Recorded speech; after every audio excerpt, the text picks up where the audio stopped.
Alright, what's going on, y'all? 800 here, and gonna try playing some Metal Gear Solid 3. Got the remake out, and just gonna get right into it. So I did just select liked all After Metal the end Gear. of World War II, the world was split into two, East and West. This marked the beginning of the era called Never the actually Cold played Metal War. Gear Solid 3, so I'm pretty stoked for this. The only Metal Gear I've really played was Metal Gear Solid 4, and that game was absolutely incredible. Started playing through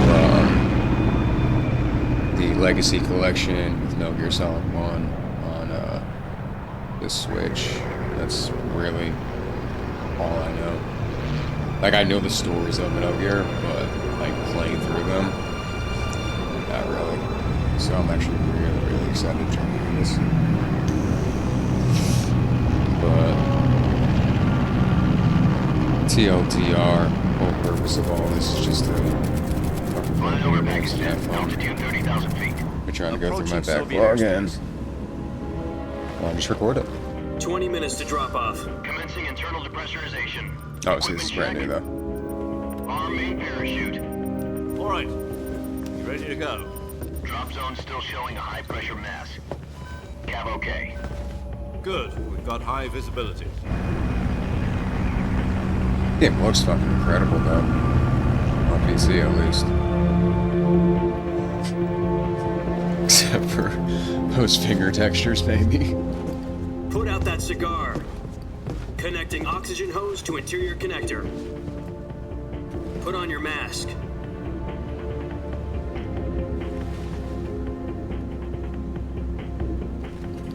Give a fuck.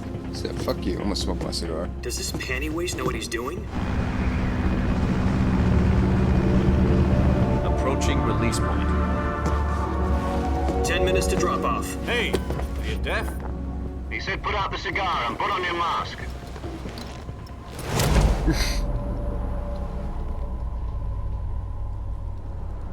Such over the top, like, Kojima shit.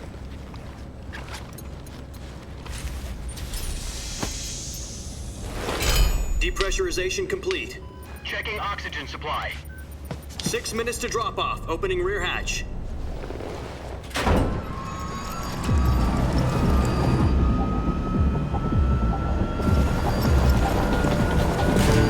Sunrise.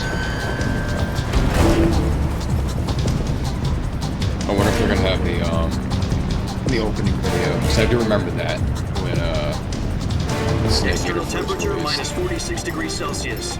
2 minutes to drop off. Stand up. Yeah, like an opening video that was like a James Bond type thing. It's You'll be falling at kinda crazy. 130 miles per hour. Try not to get frostbite from the wind chill. 1 minute to drop off. Move to the rear. Activate the air bottle. This is one for the history books. The world's first Halo jump. 10 seconds to drop off. Stand by. Status okay. All green. Prepare for drop off. Countdown. 5, 4, 3, 2, 1.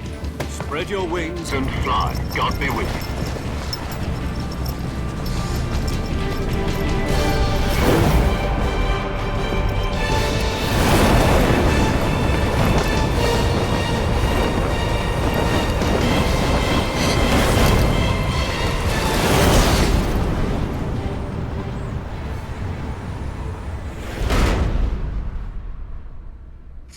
Like that original directed by.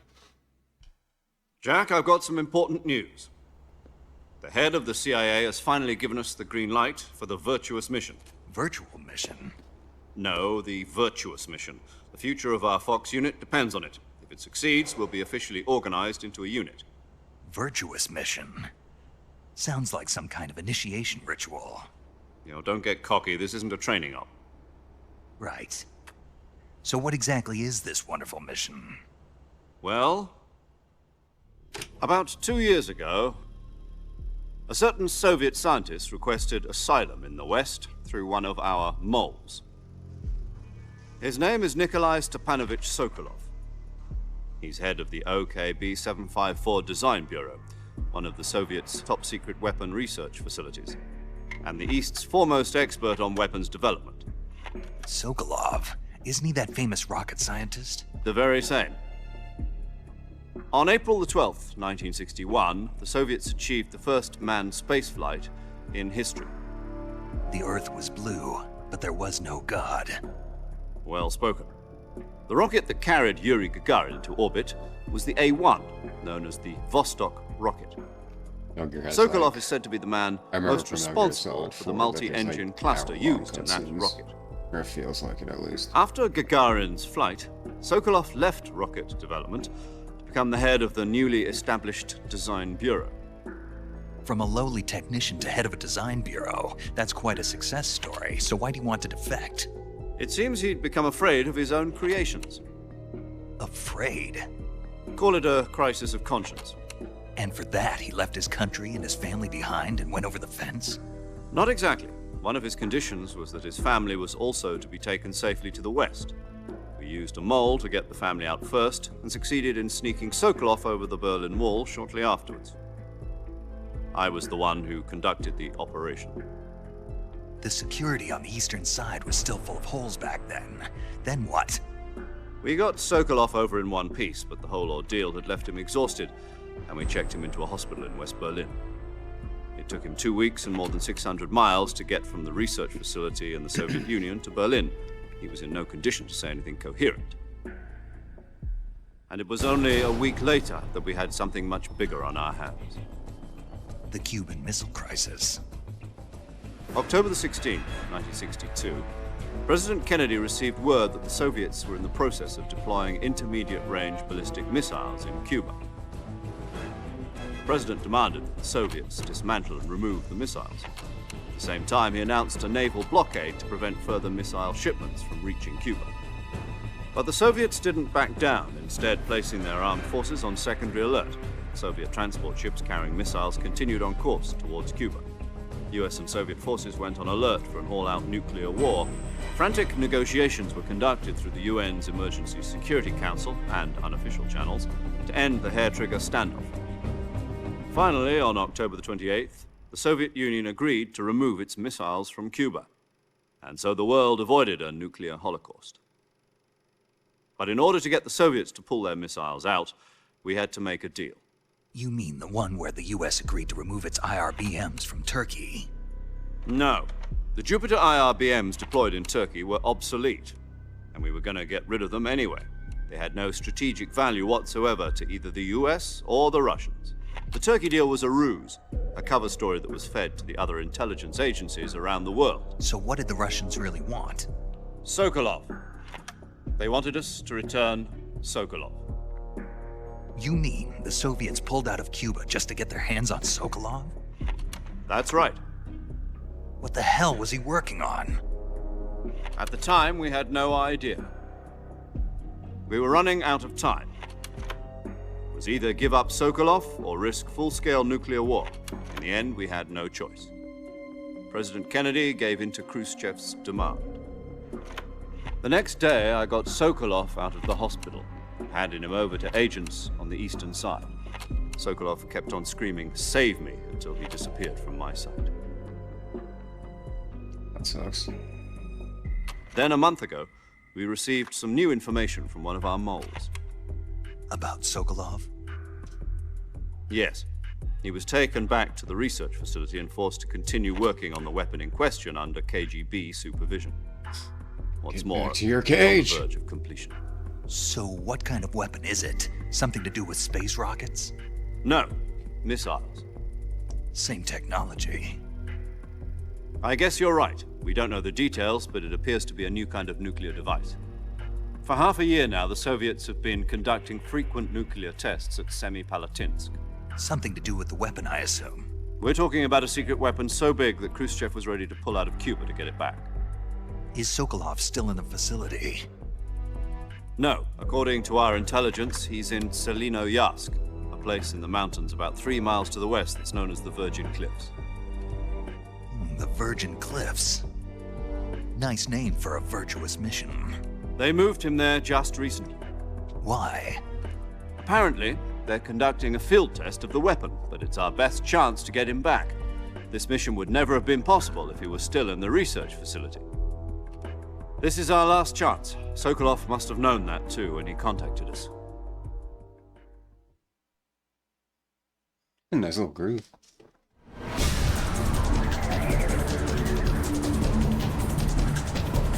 So we're looking for a dude. That's kind of what I'm gathering right now.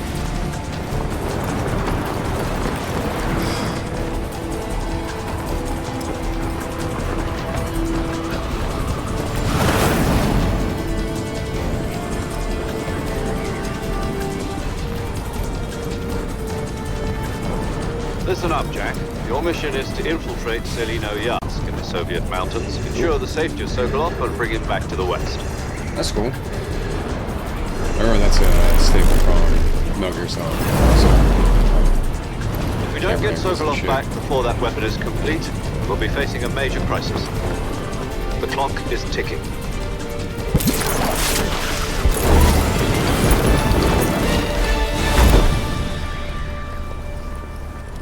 Once we've confirmed the rescue of Sokolov, stand by at the recovery point. A recovery balloon will be dropped at that point. Helium will be pumped into the balloon to inflate it. The process takes about 20 minutes. Once it's complete, the gunship's arm will latch onto the balloon and pull it up. The Fulton surface-to-air recovery system. I'm familiar with the theory. Take it easy. It's been combat proven. Do you think Sokolov is up to it? I need to do fucking The shock will be subtitles. less than during a parachute jump, and the arm can handle up to 500 pounds.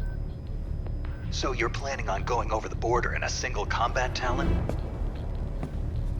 She's equipped with two 6-barrel 20mm Vulcan cannons, as well as two 40mm machine guns. Sounds like she could hold her own against a battalion of tanks. Even with the fuel in the reserve tank, we're facing a 4-hour time limit.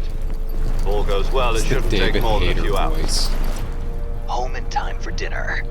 Like, But if anything goes wrong, it's like gruff, you'll be eating dinner, breakfast, kind of tough, and all the rest mostly of your like meals in the nasally. jungle.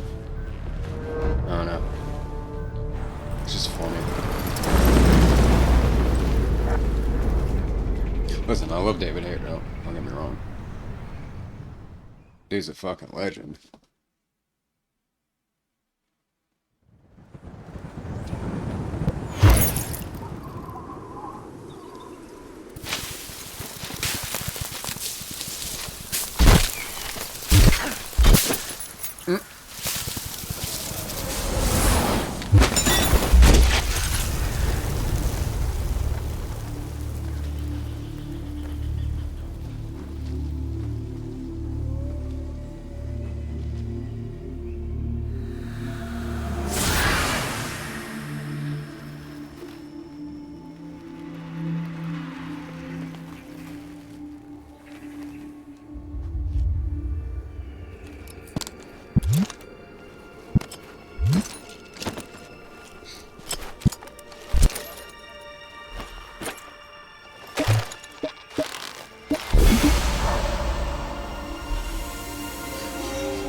Do you copy?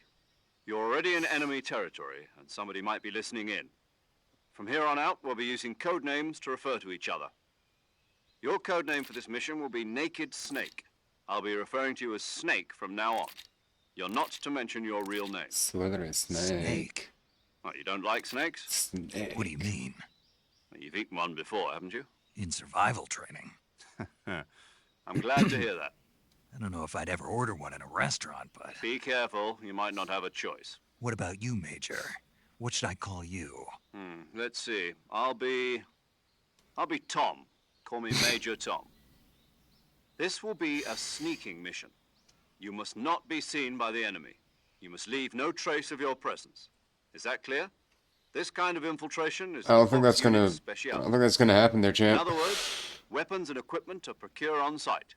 That goes for food as well. You're completely naked, just as your name implies. Great. Now I see why you asked me if I like snakes.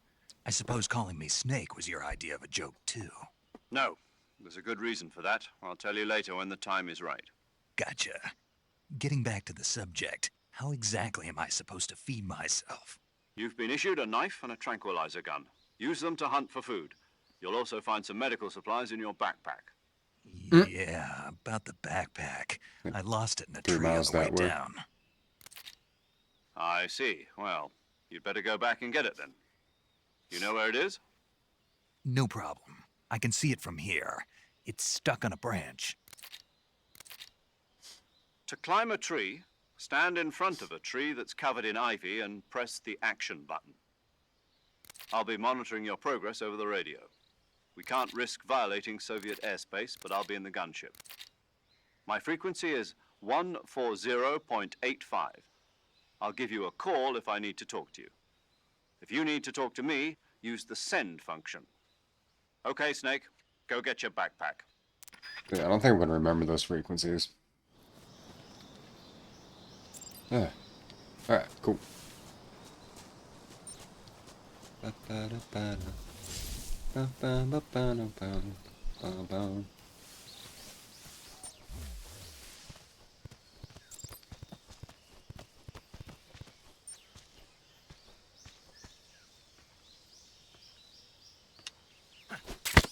Hey.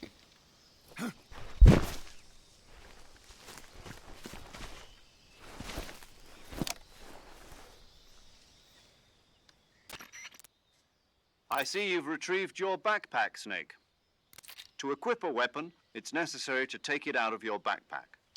In the survival viewer, choose Weapon from the backpack. Your available weapons will be displayed in a list on the screen. From that list, choose they the knew you weapon would be want to getting equip tired and of press the the Enter button. exposition. For other equipped items, just do the same thing from Item. Got it. Use the survival viewer backpack. Yep, that's right. Survival is fundamental to this mission. After you've been out in the field for a while, your stamina will start to drop. If your stamina gets too low, it'll affect your performance. You won't be able to shoot accurately, for example, and your wounds won't heal as smoothly. Keep an eye on your stamina so you don't run out. To recover lost stamina, you can hunt for local flora and fauna. You can use either your tranquilizer gun or your knife to hunt. My only weapon is a Mark 22 Hush Puppy tranquilizer gun? That's right. It's been fitted with its own suppressor. However, the suppressor will deteriorate every time you fire. Once its durability reaches 0, the noise suppression effect will be gone. So don't get too trigger happy with it. The suppressor's durability is shown in the icon. Any weapons and equipment beyond what you're carrying now, you'll have to find as you go. I have to find my own weapons and equipment? Whose crazy idea was this, anyway? Solo covert actions are standard Fox operating procedure. You can't leave any traces of your presence. No weapons, equipment, footprints, sweat, or bodily waste. The same goes for bullets and cartridges, too. If you gotta go to the bathroom, you gotta Your hold presence it. in enemy territory is already a violation of international conventions of warfare. That's crazy. There aren't supposed to be any American soldiers in Gotta Russia. take a shit. Can't do Could it. Sorry, man. spark an You gotta hold it. international incident. You can't let anyone see you. You can't let the enemy know you're there. This is a stealth mission. You're a ghost, Snake, in every sense of the word. And there'll be no rescue if you're captured. The military and US government will deny any involvement in the affair. Then I'll just have to take care of myself, huh? I'm afraid so. You've been given a fake death pill for that purpose. SIS guidelines stipulate that soldiers on covert ops like this one be issued a potassium cyanide capsule. Tape it to your body so you can take it when you need to. How generous of you. Use it if you're taken prisoner by the enemy. It'll send you into a state of false death for a short time. Fooling them into thinking that I'm really dead. So, how do I come back to life? Just take the revival pill. You mean that thing they put in my tooth before the mission? That's the one. But be careful. If you remain in a state of false death for too long, nothing will be able to bring you back. Remember that. I'll keep it in mind. You said this was a solo mission, right? Right. I guess that means I can't count on any reinforcements. Correct. The mission rests entirely in your hands. A real one-man army. No pressure. Relax. There's a support team ready to back you up over the radio. Who? I'll introduce them to you. This time, survival is of utmost importance. The first member of the support team will be in charge of monitoring your physical condition, acting as a medic, so to speak, as well as recording your mission data. She's a member of Fox as well, and she's here on the gunship with me. She? Hello, Snake. I'm paramedic. Nice to meet you. Paramedic. As in a medic who comes in by parachute. Aren't you going to tell me your real name? Are you going to tell me yours, Mr. Snake? My name, huh? It's John Doe. And they call you Jack for short. You're a regular Captain Nemo. A name means nothing on the battlefield. After a week, no one has a name. What's your name? Jane Doe. Very funny. I wasn't joking, but I'll tell you my name only if you manage to make it back alive. My frequency is 145.73. She's also in charge of recording your mission data. Whenever you want to save, send a message over the reserved save frequency, 140.96. So saving lets me record my mission data. That's right. It also records the state of your health. Good to know. There's one more person I want to introduce you to, Snake. Huh? Speaking of snakes, you remember the boss, don't you? A legendary soldier and your mentor. Actually, it was the boss that got the DCI's authorization in the first place. She's going to be serving as Fox's mission advisor. The boss is? She also helped me plan this mission. She and I were at SAS together. Jack, is that you? How many years has it been? Boss? That's right. It's me. Talk to me. Let me hear your voice. It's been 5 years, 72 days, and 18 hours. You've lost weight. You can tell just by the sound of my voice. Of course I can. I know all about you. Really? Well, I don't know anything about you. What's that supposed to mean? Why'd you disappear on me all of a sudden? I was on a top secret mission. You didn't need me anymore. But there were still so many things I wanted you to teach me. No, I taught you everything you needed to know about fighting techniques. I taught you all I could. The rest you needed to learn on your own. Techniques, sure. But what about how to think like a soldier? How to think like a soldier? I can't teach you that. A soldier needs to be strong in spirit, body, and technique. And the only thing you can learn from someone else is technique. In fact, technique doesn't even matter. What's most important is spirit. Spirit and body are like two sides of a single coin. They're the same thing. I can't teach you how to think. You'll just have to figure it out for yourself. Listen to me, Jack. Just because soldiers are on the same side I'll never right let now go, Jack. doesn't I'll mean they never let always go. will be. Having personal feelings about your comrades is one of the worst sins you can commit. Politics determine who you face on the battlefield. And politics are a living thing. They change along with the times. Yesterday's good might be tomorrow's evil. Is that why you abandoned me? No, it had nothing to do with you. I already told you, Jack. I was on a top secret mission. A soldier has to follow whatever orders he's given. It's not his place to question why. But you're looking for a reason to fight. You're a natural-born fighter, but you're not quite a soldier. A soldier is a political tool, nothing more. That's doubly true if he's a career soldier. Right and wrong have no place in his mission. He has no enemies and no friends. Only the mission. You follow the orders you're given. That's what being a soldier is. I do whatever I have to get the job done. I don't think about politics. That's not the same thing. Sooner or later, your conscience is going to bother you. In the end, you have to choose whether you're going to live as a soldier or just another man with a gun. There's a saying in the Orient, loyalty to the end. Do you know what it means? Being patriotic. It means devoting yourself to your country. I follow the president and the top brass. I'm ready to die for them if necessary. The president and the top brass won't be there forever. Once their terms are up, others will take their place. I follow the will of the leader, no matter who's in charge. People aren't the ones who dictate the missions. Then who does? The times. People's values change over time, and so do the leaders of a country.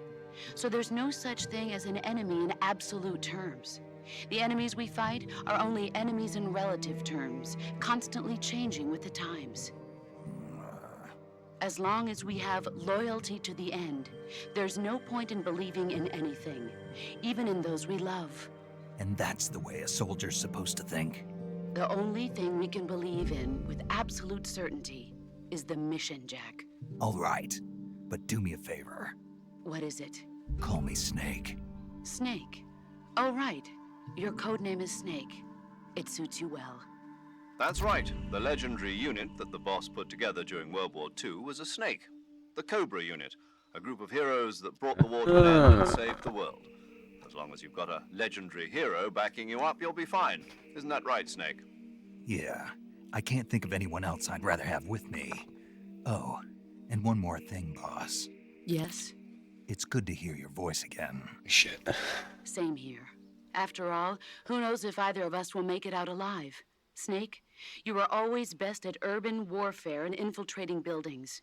But this is the jungle. Survival is going to be key. Those CQC techniques I taught you are sure to come in handy. We got fun and games. CQC. Close quarters combat, huh? I've been in the Green Berets for the past few everything you years. I'm want. probably pretty rusty.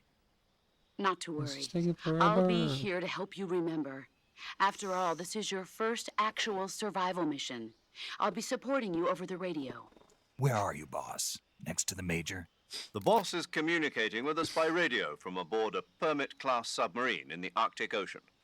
My frequency is 141.80. Call me if you need my advice on battle techniques. Gotcha.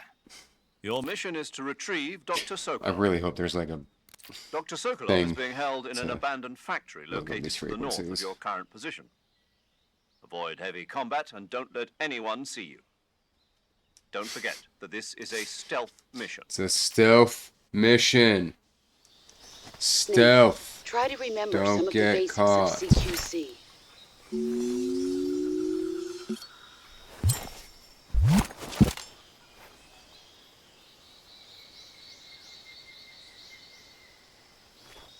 Now you want to check your surroundings after all that. Commencing virtuous mission. Now. Now you're gonna check your surroundings after being on taking a fucking knee and being on the call for 30 minutes. Okay. I think we're gonna stop here. That seems like a small movie, and next time we'll actually get into some gameplay, hopefully. So yeah, let's do it.